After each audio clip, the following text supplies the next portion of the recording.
Hello, I'm Shireen de Bruin, the moderator of this stage, and I'm very happy to welcome you back here at the drupa Touchpoint Sustainability stage. And our next agenda point is a lecture called Rethinking Corporate Responsibility, which will also provide valuable insights and facts from a recent study. And I'm delighted to introduce Dr. Sebastian Schwark, partner and senior vice president at FleishmanHillard.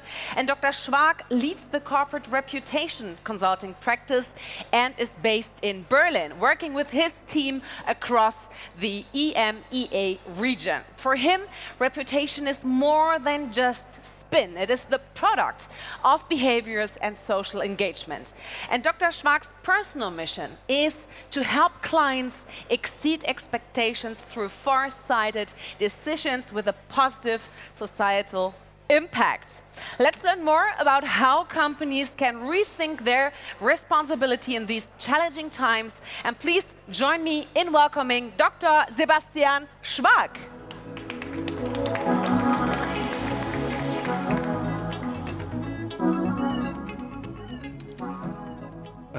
Thank you, Shireen, for the kind introduction.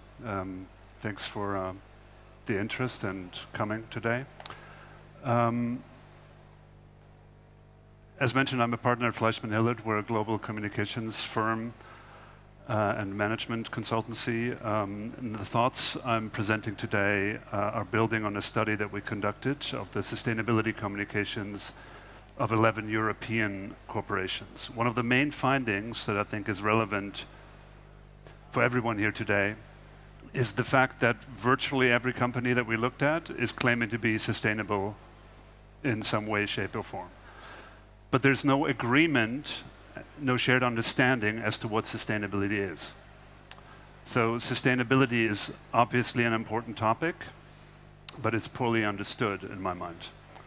And I think there are reasons for this, and there are consequences for companies that CEOs and chief communications officers, chief sustainability officers, everybody really in a company needs to be aware of.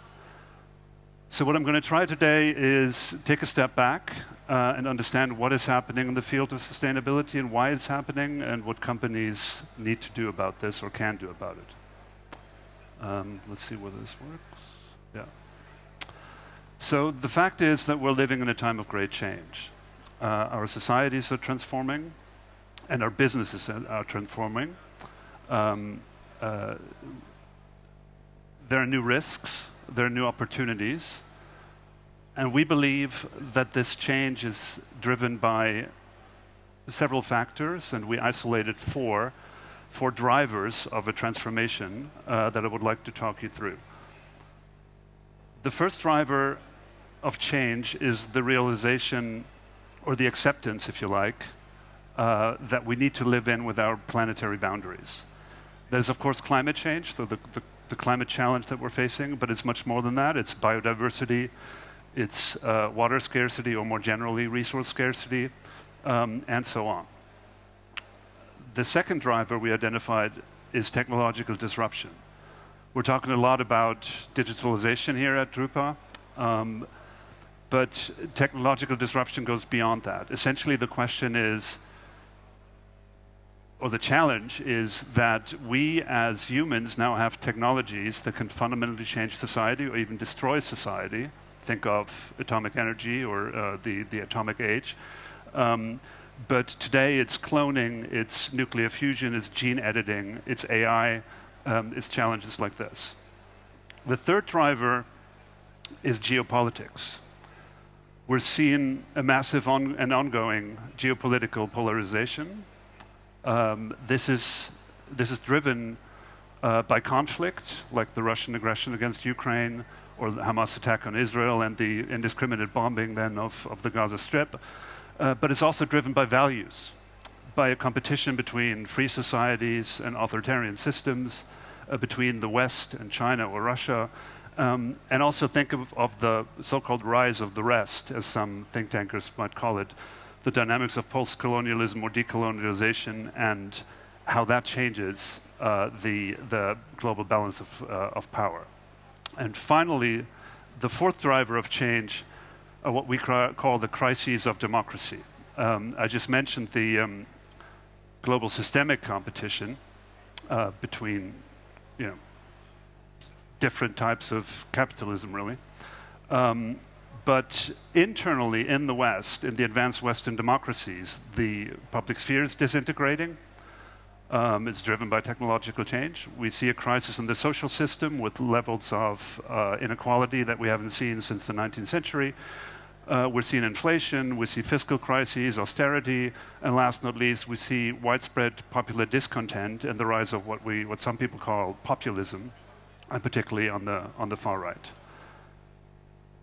All of this taken together can be understood as a great transformation. So it's a dynamic that really fundamentally changes everything in society. Now, what does that mean for business? What does it mean for you? Well, first of all, we can say that Milton Friedman is dead. Of course, he died a long time ago, but his thinking really prevailed for a long time. As you may recall, he had this very pithy word, the business of business is business. And that might still be right, but the very essence of business has changed. And we need to reflect that. And why is that? Because companies are held accountable. They're held accountable by society for their actions, for the change that they're driving with their products, with their services. They're held accountable for the overall transformation of society, whether that's fair or not, but since the political system doesn't really have the ability to solve societal problems, stakeholders are demanding from corporations, particularly global corporations, but also locally or regionally relevant corporations, to take responsibility for the transformation that I just mentioned. So companies need to act responsibly, or they risk losing their license to operate. They can't do business anymore. That's why companies need to determine their role in the transformation. And we've seen a number of cases, and this is an interesting case where you see activism against Shell, the energy company, where activists called on Shell to essentially take climate change seriously, and they started suing them. And the interesting thing about this is that in a landmark judgment, a district court in The Hague, in the Netherlands, actually ruled that Shell is in violation of the law. So you're seeing a process where essentially societal activism is leading to judgments on impact that corporations have on climate change. The second example is, of course, AI. Here you see Sam Altman, and I'm sure you've all followed the drama about him leaving OpenAI and then coming back within 3 days. But the challenge here really is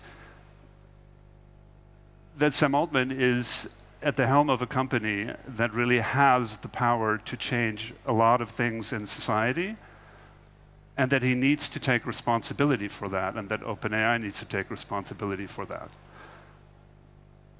Another example is, that's the geopolitical question that I mentioned.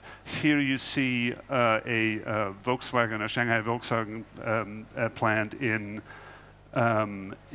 China, in Xinjiang, and while in China, Volkswagen is very much in compliance with the government. They're criticized in the West because of the human rights record in the region and allegations that forced labor practices are used in their products.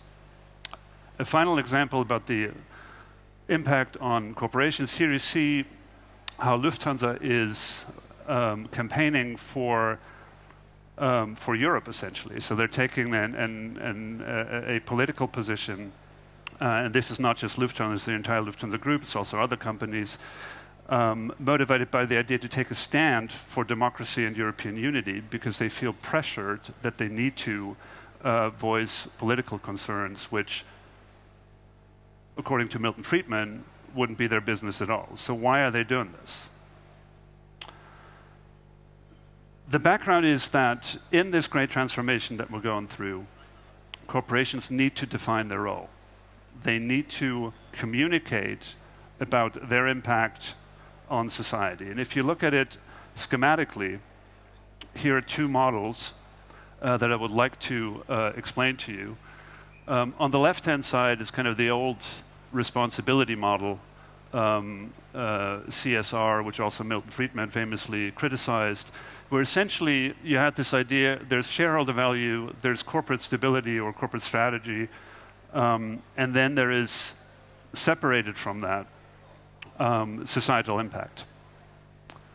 That's the old thinking. The new thinking is here on the right, where you integrate those three spheres, meaning shareholder value is driven by societal impact, which also creates corporate sustainability, corporate stability, excuse me, and then creates more shareholder value. This model on the right-hand side we call corporate citizenship, which is fundamentally different to CSR because it integrates the societal impact into the business strategy. Now, how do you do this? You have to have a clear idea of what your societal impact is. And typically, corporations think about this in 4 dimensions. There's the governance dimension, which is a lot about transparency. It's about being open, about practices, it's about reporting. It's about showing and demonstrating that you're doing the right thing. Then there's the planet dimension, which essentially speaks to the planetary boundaries that I mentioned. There's a people dimension, which speaks to the labor question that I mentioned with Volkswagen. And then there's the question of creating prosperity, of course, for shareholders, but just as much for other stakeholders. And a company that does that really well is Vestas. We chose this case because it's also a machine manufacturer, so it's a manufacturing company that builds large wind turbines. And they have been named the most sustainable company in the world. And what I wanted to point out with Vestas is that their entire business model is essentially enabling the transformation to more renewable energy. And while they're doing that, they're also transparent. They take responsibility for their social actions. They take responsibility for their political impact. And of course also are making money while they're doing that. If you think about corporate citizenship systematically, and this is really the key takeaway, there are essentially 2 levers that decision makers in companies can think about. The first one is here on the bottom. What is your understanding of sustainability? Like, how broadly do you define this? And we've found in our studies that, as I mentioned when I started this talk, a lot of companies are very selective. They essentially just say, well, sustainability is where we are sustainable. But you need to take into account what all of your stakeholders are requesting from you, are demanding from you. So it's a 360 holistic approach that is necessary. And the more holistic you are, the better and the deeper is your relationship with society going to be. The second lever then, and that's the vertical axis here, is how deeply do you integrate this understanding of sustainability into your business strategy. So you can do it nominally or partially in a way where essentially you're compliant with regulatory demands, for instance, or you can define it or you can integrate it in a way that it really drives your business model in the sense that I showed with those 3 circles earlier in that chart. And so, if you analyze like where your business stands, you immediately have at least the outline of a strategy how you get to a fully sustainable business. So you want to be, of course, in the top right corner of this. Maybe a little bit simplistic, but it's reducing complexity 2x2 matrix. So essentially, the question for leaders in corporations today is how do I get into this top right corner of corporate citizenship? And with that, really, I am at the end of my talk. I am open to questions, if you have any, and thank you for your attention. Thank you very much, Dr. Schwark. Thank you. Yes, do you have any questions? Well, actually, I have some. I think you had a question. Yeah, there is a question. Do you have one? Okay. Very close to you. Hello. So you said your presentation was based on a study. So did you find companies that were in the upper right quadrant? Yeah, Vestas, for instance, was in the upper right corner. It's also, so we looked at Santander, the bank, which was also in the upper right corner.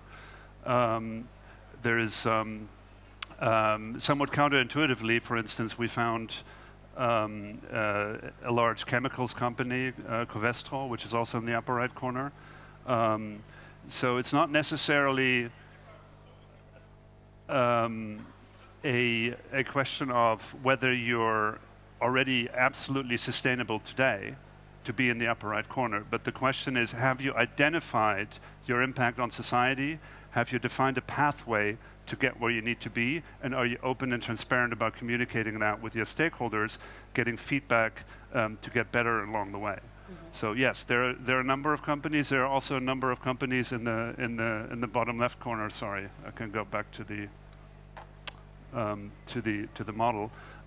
So for instance, Ryanair, the airline, would be about here in the bottom left corner, because they're essentially very, very narrowly focused on specific elements of sustainability, while, for instance, labor practices, other elements of sustainability, they're completely neglecting. And then it's pretty much a communications effort rather than a real strategic effort. But I can give you my card, and then I can send you the study. It's going to be published in about a couple of weeks, and then you can read for yourself, or we can start a dialogue there. Thank you for the question. So will there be a shift? So where do we stand today?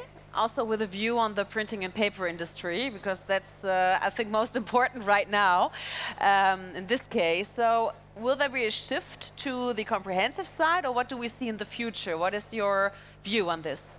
Yeah, interesting question. I think so essentially, and this is like why this is called compliant here too. So what we're seeing is that you're essentially having a movement here into the holistic understanding of sustainability on the regulatory side. So particularly in the European Union, but also partially in the US, partially driven by financial markets, you have disclosure requirements that are triggering that companies are moving to a more sustainable, to a more holistic understanding of sustainability. Now, the question whether you're then integrating that understanding into your strategy is really a question of future-proofing your business, in my mind. So if you don't do that, I would guess that in 10 years you're probably out of business. So that's really the management job for today. Understanding like how your business model needs to be transformed to reflect this holistic understanding of sustainability, and implement that in ways that actually have impact on society. That's also a very good call to action. Thank you very much. Thank you.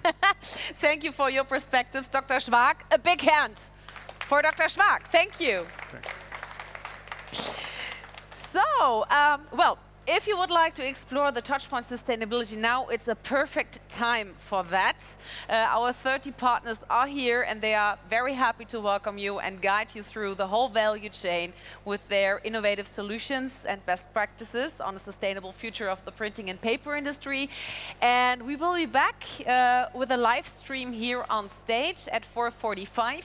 I will have a kitchen talk with Birgit Koleva. She's there from AZP. And I'm very much looking forward to that. So if you like, you can share our views here in the kitchen or our live stream here on stage. So see you again soon. Bye-bye.